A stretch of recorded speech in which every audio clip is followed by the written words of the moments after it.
So quick.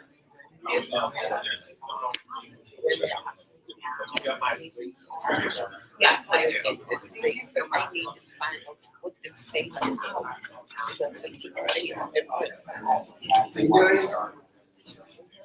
Because that's what we say. In front of people. We're going to start again. Next panel is on wagering esports. Yes. Oh, good. Good. Yes. Appreciate it.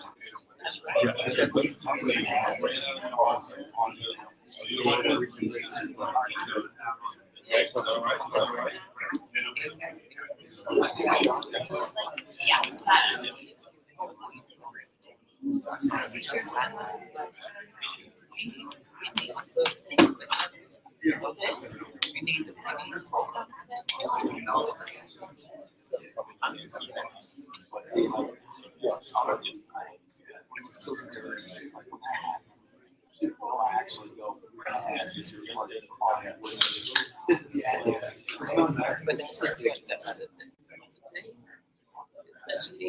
What does your lanyard say? Say who the panelists. Say who the panelists.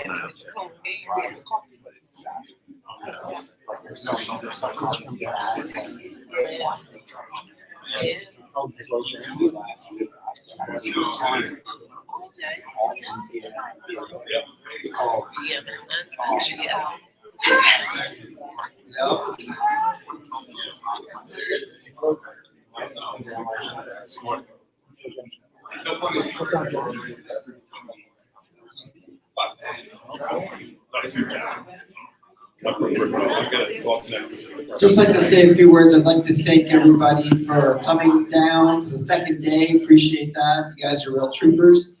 The Casino Esport Conference continues in March. The end of February and March, we'll be having a 3-day conference with a highlight of the first day called the Casino Esport Conference University. And we're going to encourage different organizations and companies to create their own curriculum to teach more about esports, not to students, but to actual business professionals, C-list executives that have been in the casino industry for years that are trying to understand this vertical. Interestingly enough, the esports as a whole, as we know, is even bigger than the casino industry, but this is why we hold the Casino Esport Conference as an event on a year-to-year basis. And we've been doing the Casino Esport Conference now for 7 years, going into our 7th year in 2023. In this past March in 2022, earlier this year, we had a Vegas conference, and we had over 500 people that showed up. We'll probably double that for next year. So we're excited for the future of teaching and getting the casino and regulatory bodies in the casino industry involved in this.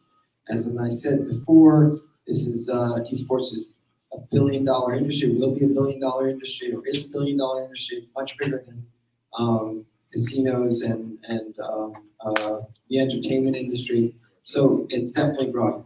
So let's move on to our next panel. This panel is esports marketing, wagering, etc. Now, we had yesterday an earlier panel about the importance of being, the responsibility of the casinos, making sure that people don't bet above their heads, etc., and that kind of thing.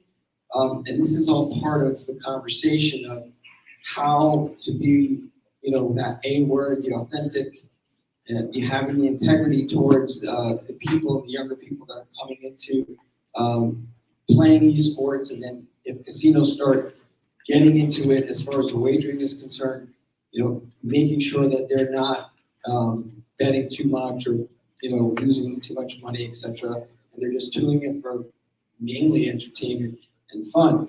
So our panel today, we have 2 panelists here. I'll let them introduce themselves, and then we'll continue on. Go ahead. Ben Fox. If you haven't met me already, I'm one of the producers of the CDC. Thank you. I'm on Green, head coach of Esports. I'm back. Right, he's back, he's here on the last one, okay. You just So- saw me last We're time. missing Rob, that's okay. Yeah, we're missing Rod Johnson, that's okay. The issue is, I'm gonna start here, because Ben and I, this is my brother, we started GameCon back here in Atlantic City about almost 8 years ago, 9 years ago. And as an event itself, I want to talk about the importance of leveraging that and moving that forward as setting a space for marketing to the younger demographic, to the game developers, to the esport professionals, to esport enthusiasts, to people who want to play video games, etc. And I'm saying that is because I look at that as a starting point for any city to have a festival, which is sort of like saying in a marketing way, I open my doors to you. And I was going to ask for your input on how and what you think on that. Is that a good way for a city to start, or a place to start, to invite the industry into its region, into its geographical area? I'm just gonna make a quick point to that. Yes, because like this event here, everything needs a starting point. And in this event where, it's the business aspect, but everybody comes here so they can network and meet each other and move the conversation even further and actually implement things. So if you look at this as a small example of a larger event, it would work the same way. So it's sort of weird because in this situation, you have to market the event, but at the same time, the event is marketing. So they sort of work in tandem with each other, but that's the point at where all the creation and everything begins. So you need that in order to expand the conversation and get things moving very quickly. From a digital aspect, Ben, you're talking about the physical aspect, but Aman, you're involved in ESTV. Can you tell us a little bit about that? So ESTV is obviously as the later state esports television, and I invested in the company back in 2019, along with myself and Shane and Brock Green. We probably know very well both East Coast players, and with the Giants and the Patriots, and I believe Brock played with the Bears for a few seasons, both defensive backs. And so we all three, along with the CEO Eric Yoon, had the foresight of basically what was coming about once we got reached out to. And our connector was a guy by the name of Mark Watts, and he was our broadcasting coach. Myself, Shane, and Brock, went into broadcasting, shoutcasting, the things that we did, to basically our next step after football. And so Mark connected with Eric, and then long story short, brought us in. Right away, I was like, I'm in, because esports television, for what I knew then before I got hired in Lakeland, I knew esports was going somewhere. And so it just made sense to have, because we have ESPN, we got Fox Sports 1, we have CBS Sports. So it just made sense to me to be a part of this company. And what I did in the beginning, when I met everybody and met Eric face to face, and I just said to him that, even though he understood the business side of TV distribution, that's his expertise.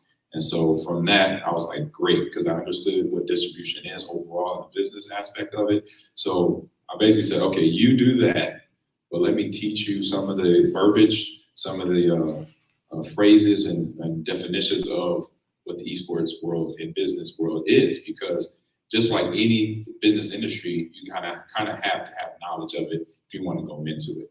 And you want to show that you're genuine, the authenticity that you're talking about, because as an industry, not just the peripheral, the gamers, but they're very judgmental. They will sniff you out real quick and be like, no, this person's just here for a cash grab. So you had to show that you know it, that you love it, that you understand it, and you want to help it grow from the bottom up. So I made him understand that first before we went into the whole reaching out for different companies and working with them. I'd like to identify the one thing. We spoke privately before, and I asked you about Vend.tv. Vend.tv was an esports broadcasting channel. What do you think it is that why they're not around anymore. What do you think happened there? I mean, I honestly, I don't know. I'm not sure. I just know that what Eric did for us, he understood distribution. He understood to get partnerships and sponsorships with other companies that were also in our business, but they didn't have the platform to put it on. So Eric's background is the reason why he was able to get a lot of distribution, because he had run, there's a 2K24 TV, which is a Korean network that's similar to our CNN. So he ran 2 of those stations from Los Angeles for years on top of years. So with that background, he knew how to get sponsorship, how to get marketing, how to get content on 20, because he got 24-hour television. Yeah. So you literally got 24 hours, you got a slot and plan commercials, content from news to pop culture items, things like that. So him having that mindset, and then just me and Shane coming in with the ideas of this is esports, this is what it is now in America, but this is what it is also worldwide. And this is who you got to cater to. You're not catering, I'm 45 years old. You're not catering to that demographic. I'll say I'm more of an anomaly because I'm into what my kids are into, or my kids that I'm coaching are into, the 25s and younger. I'm into that, but you have to understand how to cater to them and make sure you, like I said, you give them a good product that they can believe in, that they're going to support, basically. I just, by a show of hands, I want to open up just a show of hands and ask people, how many people get information from Facebook in here? Like of events, things going on? Okay, 1, 2, 3. Okay. How many people here get it from Instagram? Okay. How many people get their information from TikTok?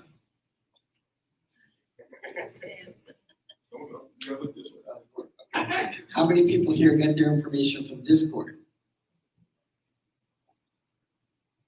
Okay.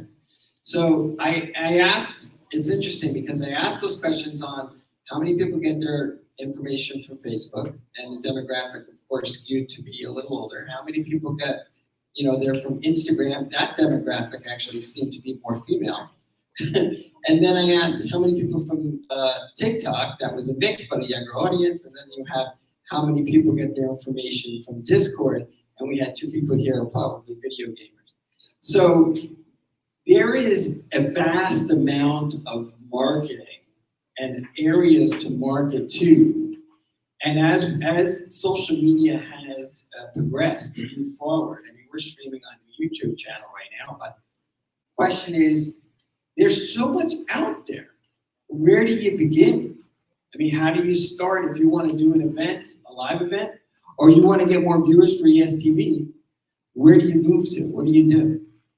How do you move in that direction? Where do you stream? And it depends on what type of event you're planning, obviously, from a marketing standpoint. If it is a video game event, I'm gonna go start with Discord, and then I'm gonna then go to Instagram and then TikTok, because of the demographic that are on there.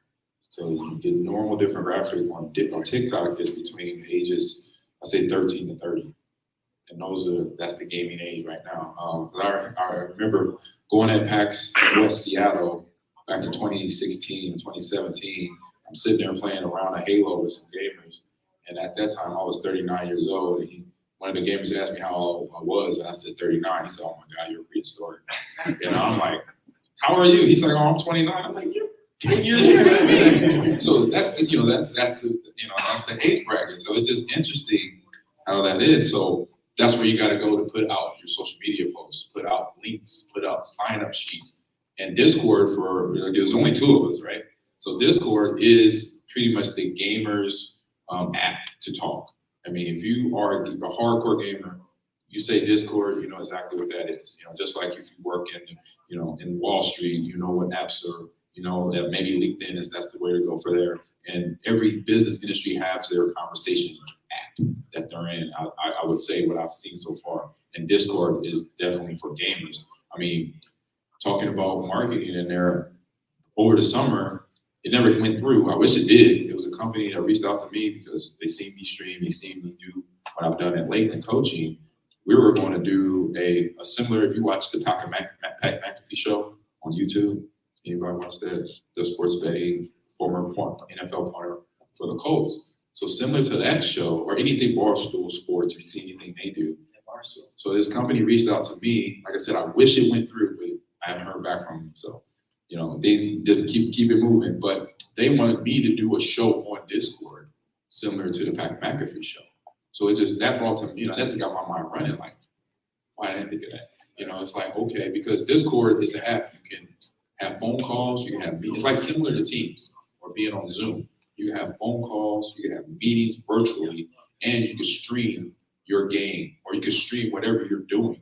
You can stream this right now from Discord, also YouTube.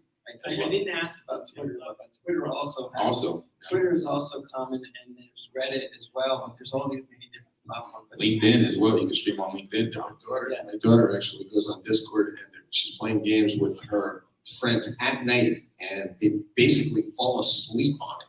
Like it's running, and they're sleeping and playing at the same time. So. It's free to download, yeah. and you obviously for I say more talking and more messages that you send or more things you want to do on it. Obviously, you could pay for an upgrade and boost it up a little bit. I think it goes from like $50 to $70 to $99 a month for the year. It's not an ad for Discord, but it's what it is. Yeah. So my point being is, and the reason why I'm bringing up all these apps, social apps or social media apps, is because if you look at go on any casinos page, go on to any iGaming page, I mean, their ability to reach out to that younger audience is limited. They're not going to, maybe Instagram, but they're not going to, places like Discord, because they don't have those games to offer them yet, because they're not there yet. But I think that as we progress, as these executives and people that make those decisions on where they're going to do their social media, that progresses, that's where we're going to be in maybe a year from now or 2 years from now, as they finally catch on, and more games that they can offer younger people will be available in their brick and mortars as well as their online. My next question is, so I've done, and Ben and I have done live events. We did GameCon events where we've gotten thousands of people to come. The question is, we've done, and in the past, we're working with the casinos. We've done things with them, and the most successful event that we did was at Ocean, and they did some traditional marketing. They did mailers, they did billboards, they did radio ads. Do you think that helped at all? I mean, we had social media, but how much do you think that was a contributor to? Well, because you're my brother, so. I answer myself. Okay. Yeah, right. All right. So in the situation that we spent most of our time, it was always my goal to try to get the property, let's say it's Ocean Casino or something like that, to participate, and not just because I wanted an easier way to get to people. My objective with that was, you already have a huge database of people. You already have, marketing you're paying for. You already have billboards that you put out. How is positioning something for gaming any different than any other entertainment that you're offering?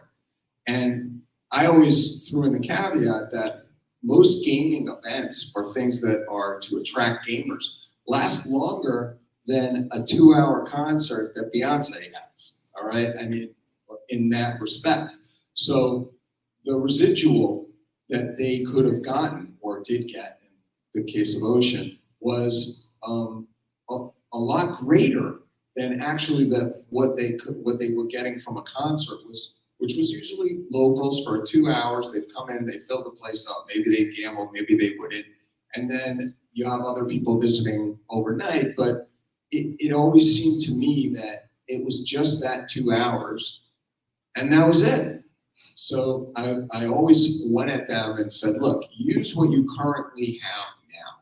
Use your direct mail, and yes, it's not directed at gamers, but as we've learned, there's a gaming population in everything, even if their current mailing list may go out to a majority of like 70 or 80-year-olds. There's still a huge portion of 21 and up. And I always believed that if they did that, that it would be more effective. And we did see it as a result.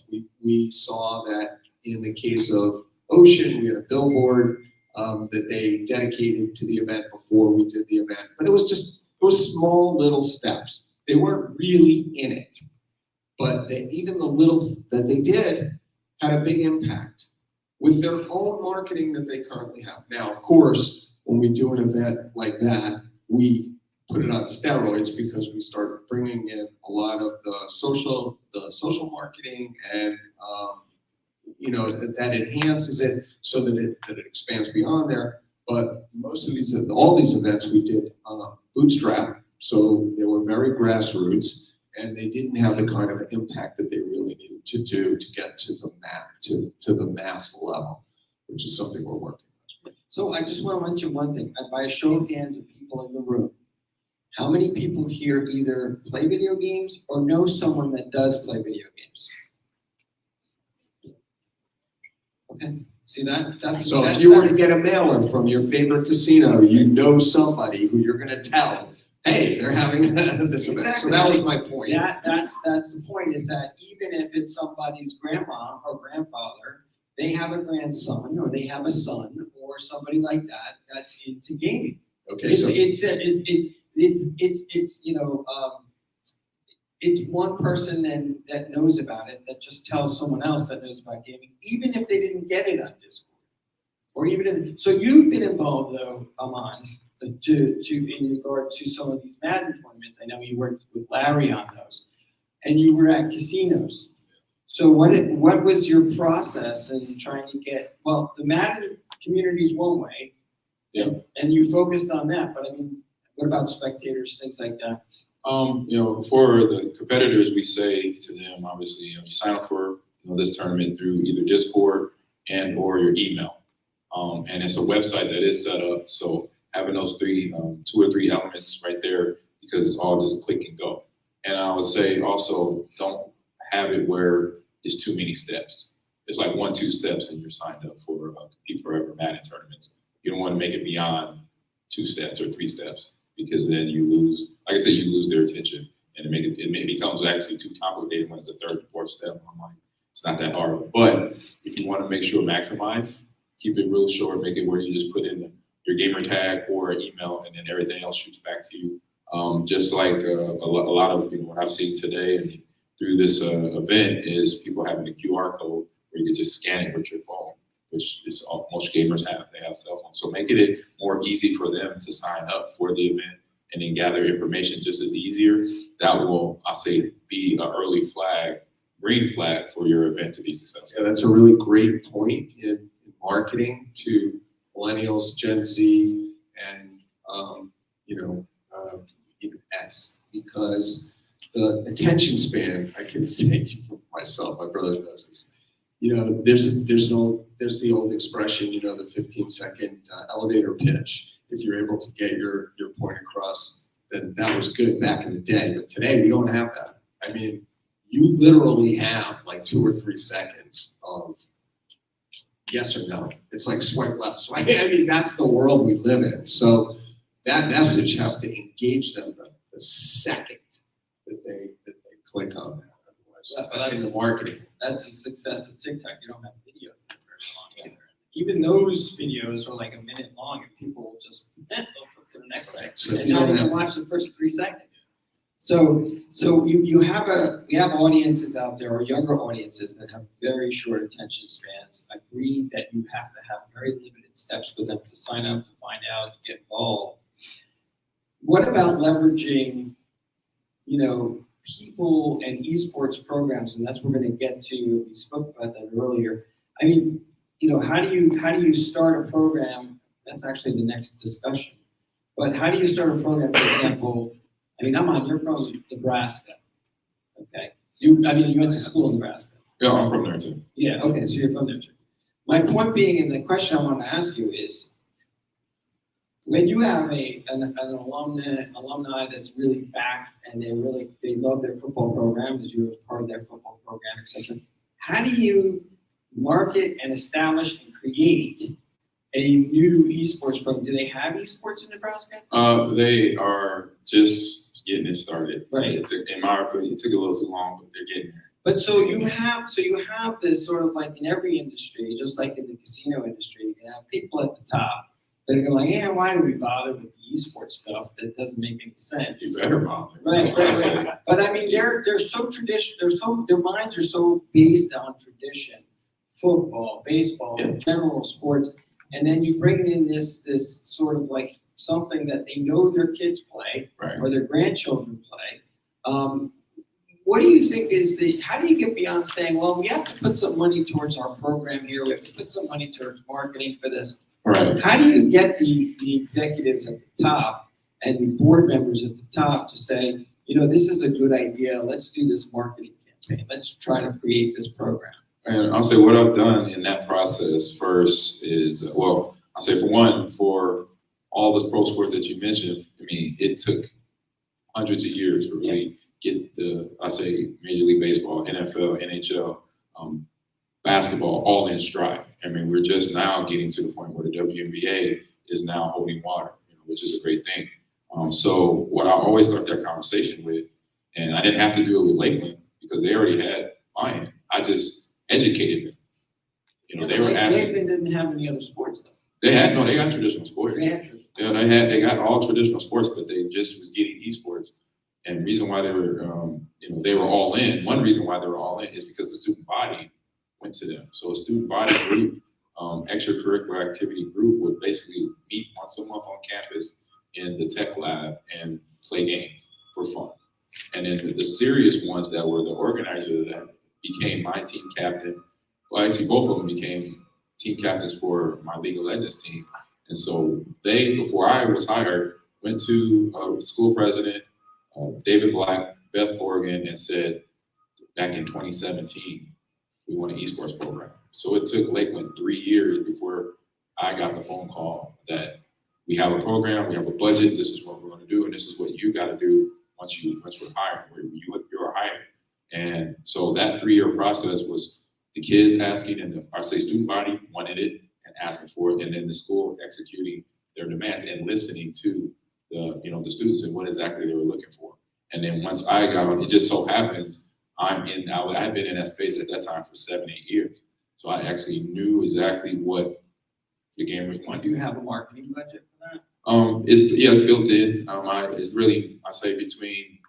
I say the whole budget itself when it started, it was roughly around $250,000.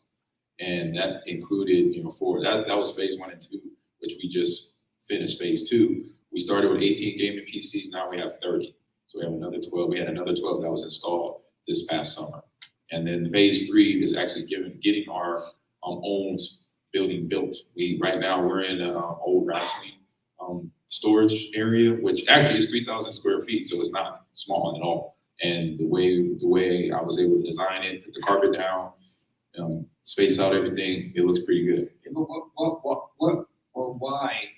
How do you market that? Like, what are you marketing it for? Are you marketing your scholarships? Are you marketing your, the viewership that people would watch that you guys play on Twitch? So it's marketing to now the students that I'm recruiting, to the elementary schools, the middle schools that are seeing our stream, that are coming to our building.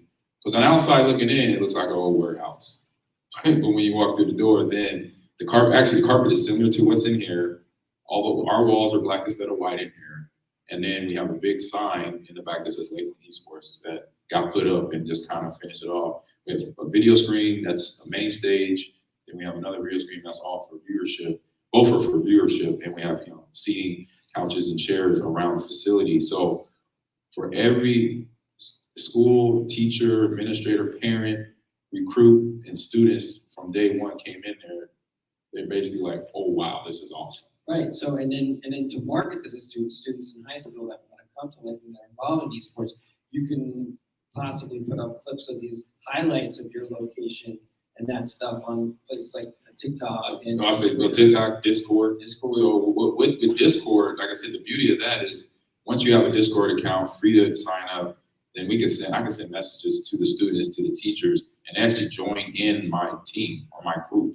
So the Lakeland University group chat they could see all our photos of the facility. So when we get updated stuff, we take pictures of it, we just put it in there, and they can just walk in and out, basically walk virtually in and out and see the facility or see what we're doing. They see our team schedule, when our games are played, when our games are streamed on Twitch and YouTube. So then they kind of have an idea of what everything we're doing.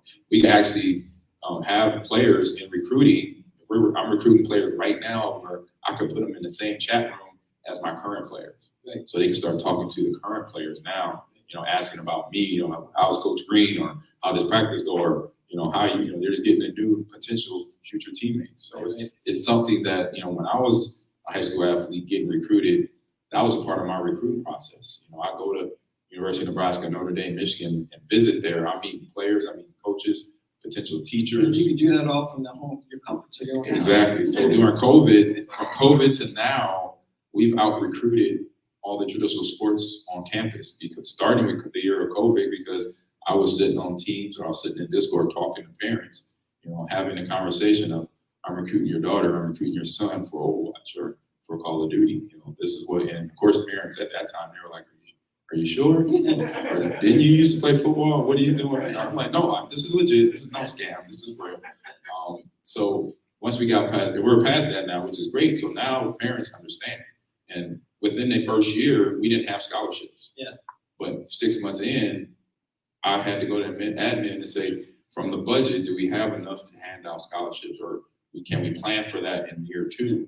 And within 6 months, they were able to. So within a year, that was like the attraction on the marketing side, because you guys were able to offer some kind of scholarships or positioning. Yeah, it helped out. So we already had the facility. So the kids could see in our Discord this place, similar to what's here right now.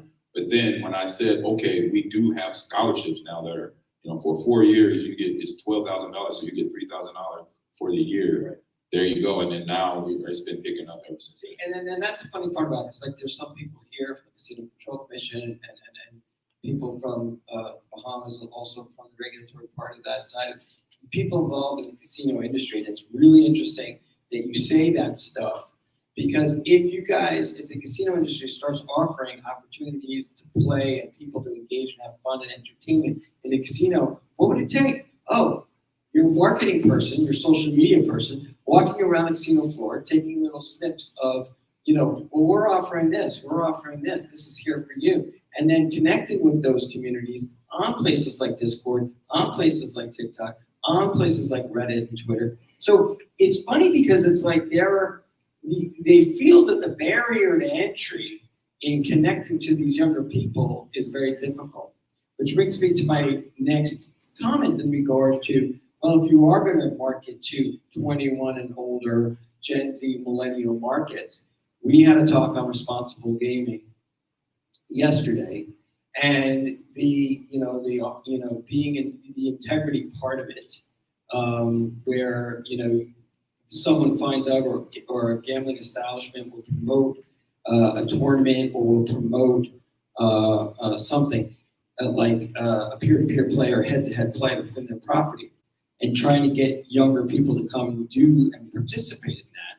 The question then is, how does that casino, listen, it's a casino, and younger people already feel there's a strike against you because you're a casino. How do you leverage, I can answer this, but I'm going to ask you guys, how do you leverage what is happening and what you're offering in a casino to say, this is a safe place. No, we're not going to take all your money. We're not like, we know that, your grandparents have come here and lost, hundreds of dollars in playing a slot machine in 5 seconds. But we're not doing that. This is here for you, for your entertainment. We will take a big, just being clear.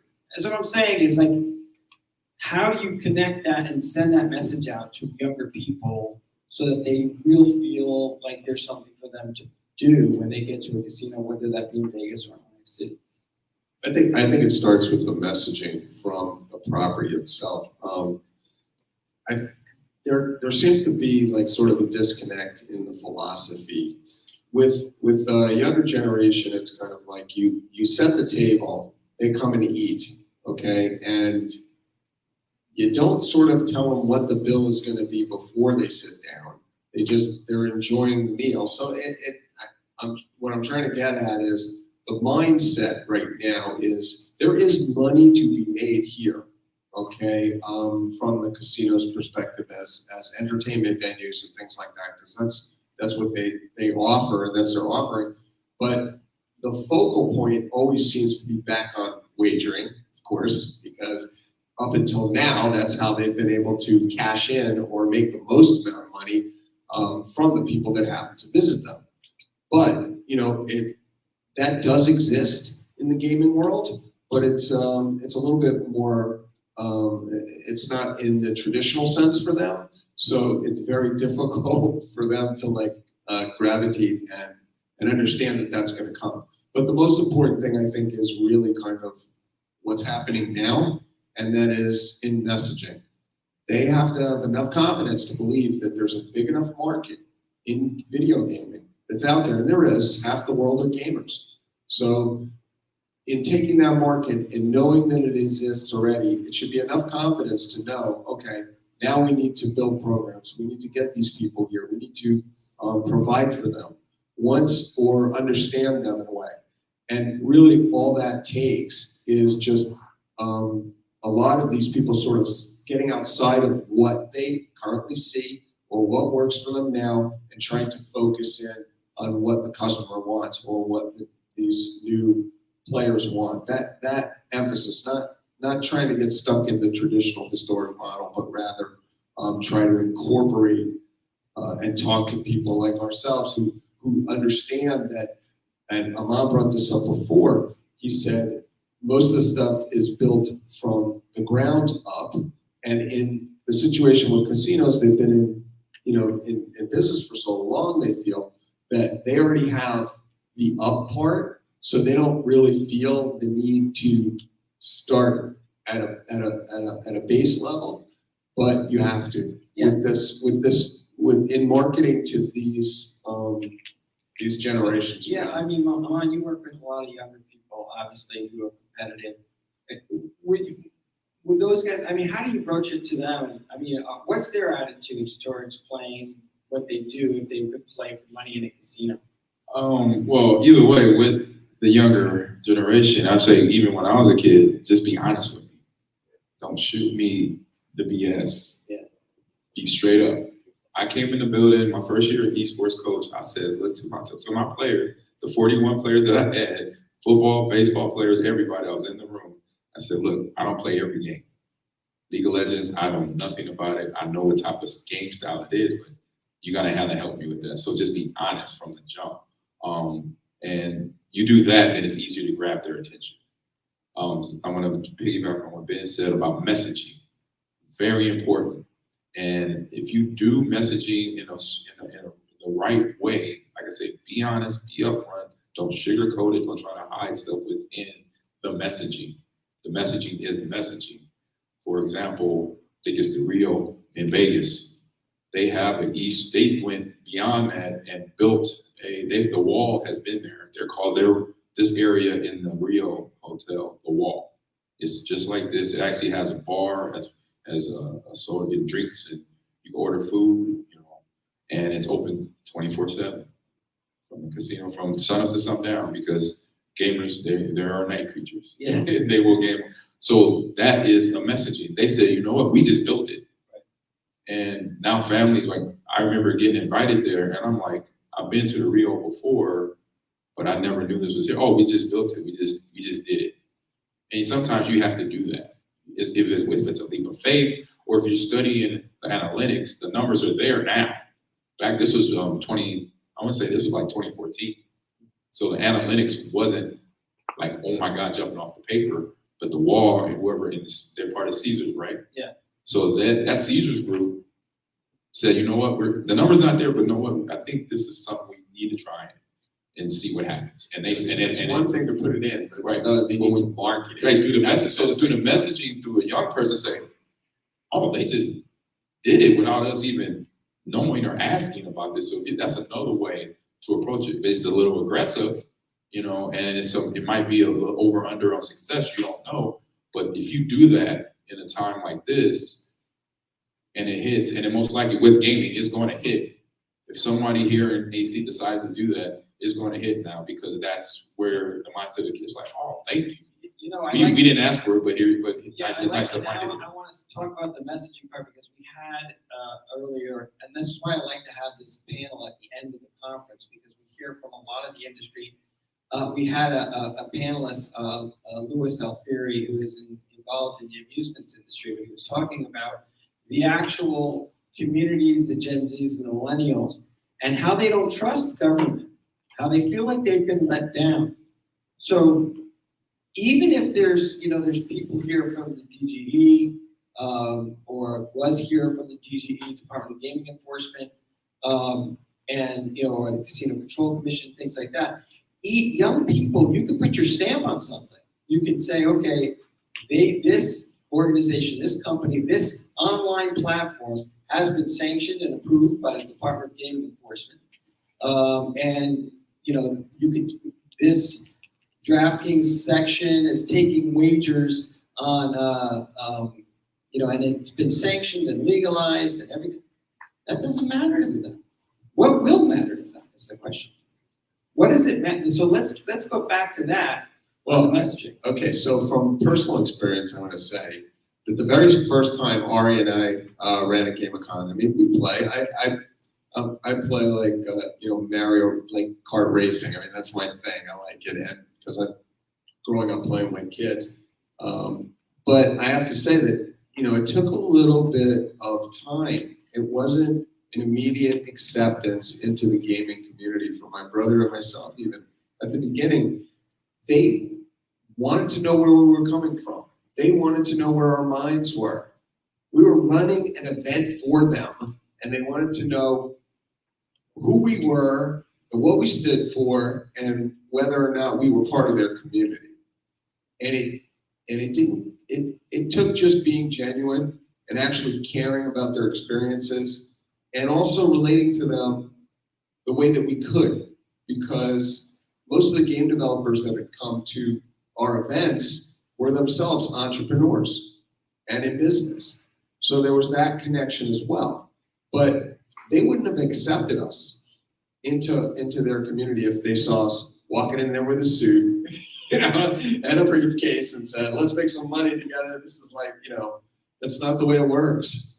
And it did take an awful lot of time, I think, for us over time to build things for them or try to get to the point where we were helping them. But at the same time, it was a very important factor. I mean, every one of us you have to be genuine, and that has to be related in your marketing. Your marketing has to talk to them for them, not for any other purpose. So what would your advice be to a FanDuel or DraftKings if they started an esports wagering site? I would say just like I said already, just be straightforward with the rules. Let the people signing up know what they can and can't do, because they don't want to sign up for something and say thinking they're going to win a whole bunch of money if they put some bets down and find out they're too young. Put the rules in there, what the age limit is exactly, what the event is exactly. Put all that in there, and no legalese in there. Yeah, but as possible. What about like you talked about the community? So they don't. If the community doesn't trust government, doesn't trust the company they're making a bet through, then obviously they trust each other. So how do you get the community talking about that? Well, that's where influencers come in. Exactly. That's what I was just thinking. I mean, but you got to make sure you're not. They're going to know whether they paid the influencer to say that. That's okay though. They can pay them as long as they're part of it. I mean, they understand the business. They gonna understand that if it's myself, Ninja, Nick Merckx, any of those streamers, and trust me, I'm not on their level. I'm just saying, I do what they do. I'm not on their level. They are what I used to do in football. They're the all-stars right now at streaming. So when you bring in somebody like that is noticeable in that space, it does help. Right? But I'm pretty sure, because I've spoken with Ninja, I've talked with him, and when he does things, he just doesn't do it because he's getting paid to do it. He does it because he's already doing it on his own. Right, and they know that though. And his viewers know They that know because they watch him on his stream when he's on every day. So Right, because if there is one thing about these I want to call them like 3 generations, okay, is that they don't mind paying for stuff. Okay, see, that's where people get lost. They will pay for things. They'll buy a $5 Starbucks cup of coffee or $6. I mean, I'm sure most of the parents are probably paying for it. But the point is that they don't mind. But like you said, the messaging and everything, you're upfront, you tell them what it is, and they either make that decision whether they want to be in or out. But they don't need it really sugar-coated, and they don't want hidden things. Right, and just follow through with it. Once the event is over and you got X team wins or this player wins the bet or whatever, follow through with the payout. Actually, that reminds me. And make it timely. Don't make them wait a week or 2 weeks. Let them pay it in a couple of days. And say, okay, we're going to get your payment in 24 hours. Let it be in 24 hours. Yeah. And I think that's not just that age group. I think that's all of us. As if you don't, it's a bad. You sign up for something, you just want something to happen when it says it on the paper in the fine print. And then that brings me to my next question is, how do you deal with the trolls? And there are lots of them. Okay, how I deal with the trolls on my stream, or how do I deal with toxicity in the game as a coach? Toxicity, the trolls. I mean, someone's new to the community, and they're trying to get that respect in the community, but then they have all these people who are going to backlash and badmouth them, and they're trying to be authentic. They're trying to have that integrity. What do you do? I know if you're on Twitch and YouTube, you log on and you see, my stream or anybody's stream, they have an about area, and that tells whoever you're coming in on that channel and explaining who you are. So I'm explaining who I am as a gamer, as a person, what I used to do, what I'm doing now. This is my computer build, but these are my chat rules. So it's actually a set of chat rules you put in there. No toxicity, no racial, no gender slurs, nothing like that in here. This is a conversation. We're having a fun conversation about whatever topics want to be brought up, but be careful on how you bring it up and how you talk to. It's not talking, obviously, it's texting amongst each other in the chat. The only one that's actually talking is me. I'm answering the question or I'm replying to what's in the chat. So every streamer has that. They have those set of rules that this is my rules if you're going to watch my stream. And if you don't, I can type in I can't remember what they call it exactly, but it's basically a code and ban you. And I can ban you a week, 2 days, 24 hours, indefinitely. Right. So that's how you set with that. And I say as a coach in my facility, and something that ECAC, NACE, and all the leagues that we play in NECC, in the guidelines they have, you can't use profane language on, obviously, stream. And so what I'm doing with my players, I've trained them now in year 3. Now they're to the point where they understand if they drop an F-bomb or anything else, I just say 15. And when I say 15, that means 15 push-ups. And so they drop down, do 15 push-ups, and then they all right, I can't cuss, because they get it. So you gotta put in a trigger, So and now, like I said, it's year 3 for me. So now when somebody drops an F-bomb, everybody looks back at me like, did I hear it? Okay? They're almost like parent the kid. They're like, they go screen hear it. I'm like, yeah, I heard it. Give me 15. But if you don't do that, it will be now you're a creature of habit. You could be on game on this stream. 15,000 people are watching because it's the championship, and then you just lost a match, and boom, there's the F-bomb. That's on me. That's on your teammates as a coach. That's on the administration. It's on the industry as a whole. Exactly. And so I was like, I'm gonna nip that in the bud now, and it's an old trick from the book that my mom and dad I got from my mom and dad. So that was really easy. You're better off. I wanted to bring up that last point that you actually brought up about tournaments and payouts. Because we experienced this. The very first tournament we actually, it was the second one. The second tournament we ever did was at what used to be Taj Mahal. And we did a Smash tournament, and it was televised, it was like $100, yeah. But before we ran that event, we basically had to show a guarantee to the players that the prize pool was going to be there. And not only was it going to be there, but there was a payout schedule that would happen immediately afterwards. And the one thing that really struck me about that was, wow, if the casinos are ever operating and running these, the gamers will never have to sort of doubt that aspect. So that's a very big thing in tournaments. I mean, we don't bring it up, but I mean, there are very many tournaments that have been run, even today, that tournament operators set up a tournament, run it, and they'll come up short. They won't be able to cover all those things that they paid out. So that ruins them. They're done in the gaming community. And one of the very first lessons that we had was that part of integrity about that. We weren't tested. I mean, we were following through. We knew we were going to do it, but they didn't because it was the first time we had ever done it. Now, if we run something, they don't even think twice because they know that we're already we already have this reputation to do what we need to do. But it was a very big aspect. Yeah, and going back to that point, I mean, what I was talking about in prior panels, someone was talking about in prior panels, is when I was younger, when we were younger, I mean, you would buy a product from a company, not think twice about who the person was that was at the very top of the food chain there, and who the CEO was or the people that were involved in it. Today, it's a completely different landscape. I'll take, for example, Blizzard Activision has had they've been in the news, they were in the news last year. Their CEO was involved in a lot of things that were not necessarily ethical. And he was brought before the labor board in California and, things like that. And they've gotten a lot of backlash about that. Obviously people are all human and we're all going to make mistakes. So if someone like, a Bobby Kotick, who is the CEO of Blizzard Activision, he is himself and he does what he does and he gets, caught. I'm sure there's going to be scandal like that as the casino industry moves forward in the video gaming or offering video gaming. Now, how do you sort of get around that? If you've made a mistake, now, how do you go back and reverse?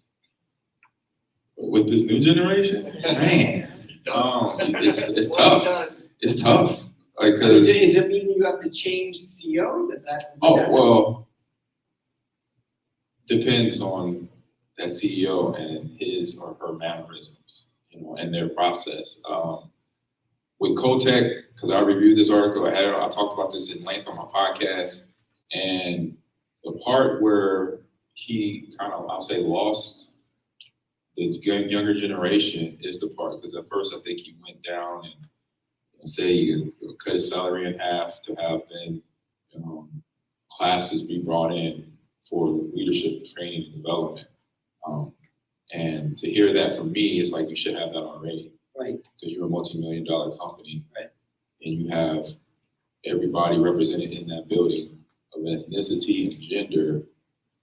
That's something that I expect from day one, from when that company was created, whatever years ago it was. So just to hear it now, for the gamers today, where it is a big population of women, a big population of gender, representing different sides, it's something that is, like I said, it's kind of too late to hear that now, and it's sad to hear for that and what happened in that case. I said now from that moving forward, I'm glad where they are because they have now initiated. Unfortunately, Kotek is gone, but now they initiated some of the practices, leadership development training, making sure everybody understands, reading the room, who's in the building, how you act, how you use tone, how you address employees. Doesn't matter their background. So make sure you have that understanding of that emotional intelligence of who is in the room. How do I carry myself? How do I talk to or when I talk, how I talk to people, and how you care about people, being that you're in the building working as a team. So that for me, obviously, is important. I'm a father of 4 girls and a boy. So it hit hard with me at home because it's like, wait, this game is a great game, but unfortunately, this was behind the company. And what gamers did, if you were paying attention last year when it happened, a gamer like Nick Merckx, who has people on a daily, right now you can probably log on to Twitch and find him. He probably has anywhere from between 15 to 25,000 concurrent streaming people watching him right now. When all that went down, he stopped playing Call of Duty Warzone. He started playing Apex. That was his way. That affected the. Well, I don't know how much it affected, but that was his way of saying, you know what, I'm not supporting that. Right. You know, he didn't have to go out and say it. He just did it by switching the game. But then here you see Kotick is gone. They're trying to do things in the company to make it better. So in the long run, does it, now that they're sort of like on the mend, they're sort of trying to accommodate that younger audience and what they really want for that integrity, the authenticity, the fairness of play between genders and races and all of that. So something bad created something good. Is that is that seen at all? It'll be seen once the follow through happens. So you put in the leadership development and cultural learning classes, things like that. That's when you see the cause and effect of that happening. That's when if the gamers see that, then yeah, that's when not saying that it's better, but as long as that is happening, then that's what they want to see. They don't want to just see, oh, you put out, say you're going to do this, this, and this, but you didn't do it. Like I said, just follow through. Right. Well, that's I That's bring all. that up is it's relatable to the wagering, and if as the casinos and the online betting markets go down that road, there's a lot of ditches that they could fall into that could create that bad feedback. If those payments aren't made out on time, if someone won a bet on an esport tournament, and etc., just wagering on the tournament, if that payment was delayed or that person was underage and they bet on that, all of these things can be blown up, and so these are little landmines that we have to be really cognizant of from the start. Yeah, exactly. You got to just be mindful of whatever you put on the flyer. When you start planning out the event and it goes out to everybody, make sure you know that as the casino. Make sure you understand, okay, this is what we're supposed to do when the gamers start showing up. And then even when everything's done, we have a champion, we have a loser. This is what goes out in a timely fashion. If we say it's going to be 24 to 48 hours, make sure it's there, 24 to 48 hours. And then for any other thing, like referring back to Activision, just we have these programs in the building now. Now we're working to that, and if you show that, at least that is something good for the community to keep slowly start to support it again. It's almost as if the gaming communities themselves are creating a utopian world where they're trying to really establish the integrity of fairness, which would be really well reflected on the macro world in regards to governments themselves. Basically, on a small level, yes, in a way, because I mentioned to Dan right after our panel earlier that in ECAC, NECC, and NACE Star League, they have in the guidelines that basically all esports teams have to be got to be co-ed. It's a rule. Yeah. And like I said, I'm a father of 4 girls and a boy. I'm like, yes. Yeah. And my roster now, I have 3 young ladies and I have a transgender now defining as a young woman. Yeah. He came to campus as a man, and now is defining as a young woman. So I support it, and I make sure they're in a comfortable space, they're in a safe space, because we're going to have conversations. Because not everybody's going to react the same to certain comments. Right. So I make sure my players are aware of that. Who's in the building? Yeah. Even I've had team building days where it's kind of, all right, we're going to let loose have fun, and they're doing that. They're letting loose have fun. But I even say, being as a parent, I'm like, you just said something. Are you okay with that? Right. And as long as that person says, okay, I'm okay with that joke for now, coach, you're good. Okay. Because I'm like, wait a minute. Yeah. You just said something. Even though we're having fun today, I still got to check. Like, is everybody okay with that comment that was just said around here before we continue on having fun? Yeah. And they're like, okay, then all right, then we're good. Yeah. All right. So you just got to be aware, but always conscious. I want us to just close it out. And I don't know if you guys have any final thoughts. Ben, you want to give a final thought on marketing, wagering moving forward, and dealing with the communities as a whole? I would just have to say that, on the casino level, there needs to be a lot of training in every aspect. I mean, like Amanda mentioned, if a gamer shows up at your property, you have to sort of have some kind of understanding of who that customer is. And we're not there yet because we're finally getting the attention of some most of the C-level is trying to figure out how to position themselves with esports and video gaming. But what we are getting also in that is going to be the overall philosophy that really sort of everybody understands a little bit of this. They're not weirdos, they're just different. You know what I mean? And you have to understand them so then you can cater to them. And that's really where the core is, it's understanding the customer. Yeah, I mean, same thing. Just you gotta understand, know who they are, know what they like, and what they don't like, and go from there. And then execute and follow through with exactly what you're going to do. Don't, like I said, don't say one thing and do something different. That's And real quick, just on the regulator side, to set everybody's mind at ease, even though this is somewhat uncharted water for them as far as like what to regulate, as far as what games, how that's going to work. They should rest assured that this is a couple of generations that moderate themselves so that by the time you are sitting there and making rules and seeing what works and what doesn't work, they've already done that and they continue to do it for the rest of their group participate in this. In a way, yeah. Yeah, I mean, They're like more critical than anybody else. Yeah, I mean, you have the ones that are straight shooters, they have that integrity, they're very authentic. The only thing is, in every community, you're always gonna have that one person or a bunch of people that are gonna be the bad Human nature. actors, so.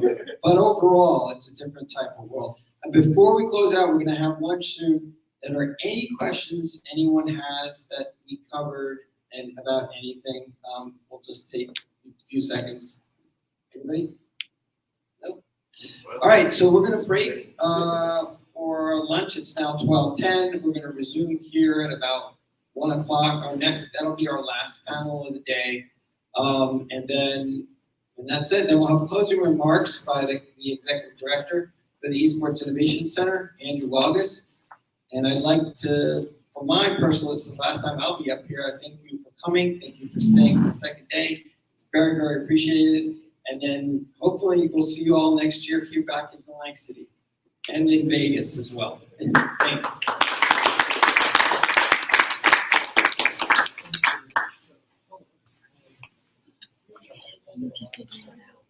He's not here.